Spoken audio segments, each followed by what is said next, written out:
So once again, the pattern is going to be 1 and 2 and 3 and 4 and again and 2 and 3 and... Okay, so it goes 2 measures for that same pattern. Now the picking, how I'm picking it, my particular picking pattern for this is just going to be down, down, down, down, up, up, up, down. I like to do it that way. You can use all down picking. All down picking is a great idea because everything sounds very consistent.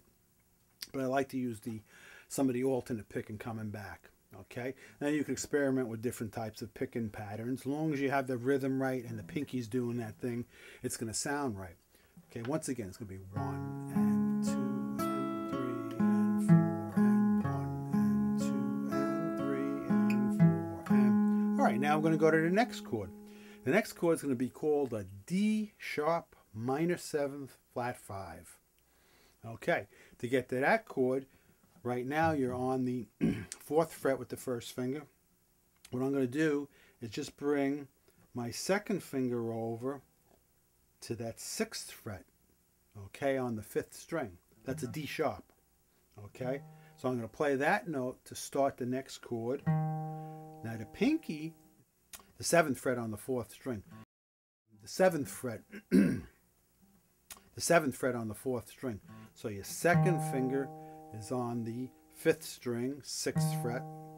The pinky is going to shoot, I'll show you why. The pinky is going to shoot over to the 7th fret on the 4th string. And then the third finger, this guy's hanging out here, is going to pop down on top of that third string there on the 6th fret. So the second and third finger are on the 6th fret. And the pinky's kind of in between, 1 fret high. It's a little awkward, the fingering. So once again, it's the second finger on the 5th string, 6th fret. Now I'm going to put my pinky on the 7th fret on the next string, the 4th string. And then the third finger goes down right between them on the 3rd string. Sort of kind of like a little triangular shape right here. And then my first finger is going to go to the 2nd string. Now, since you've anchored these 3 guys, my first finger can stretch. He can do a little stretching exercise here. And he's going to have to stretch to the 4th fret on the 2nd string. All right, it's going to sound like this. That's the chord. Same picking pattern will be like this. Okay, that's a D sharp minor 7 flat 5. That's a very mysterious sounding chord.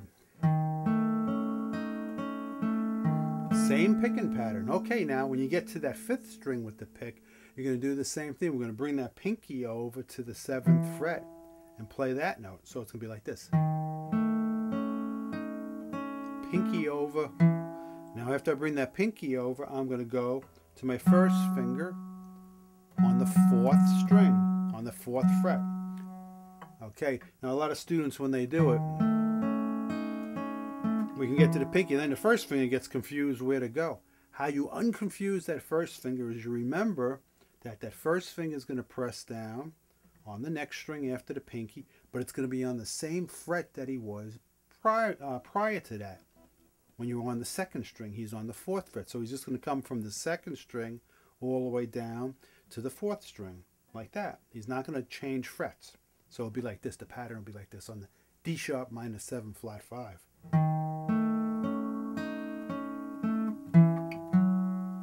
Okay, I'll do it again.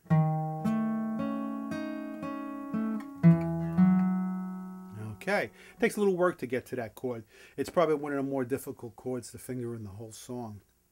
Once again, the D sharp minor 7 flat 5. Again, it starts on that 5th string, same picking pattern. And if your hand position's right, those last 2 notes you should be able to get to ring at the same time to give it that nice smooth sound. So basically with this song, with the rhythm, guitar part, piano part, whatever you want to call it, the accompaniment, you want to let every note ring if possible. Sometimes when you put the pinky down, it's going to stop that note from ringing. There's nothing you can do about that.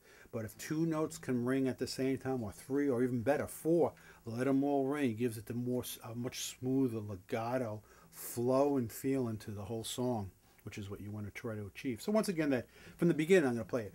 It's the C sharp minor, pinky, again, D sharp minor 7, flat 5. And you only do that once, that chord.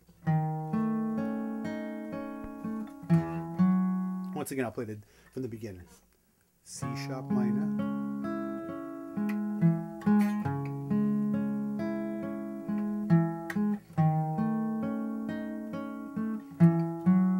okay, one more thing. When you play this arpeggiated chord accompaniment style, you want to accent that first note and the pinky note. 1. Then accent. Sounds better. If you listen to the recording, the bass plays along with the piano and the guitar eventually, and they accent those notes. And the other one's a little bit quieter. Loud. Loud, loud, loud.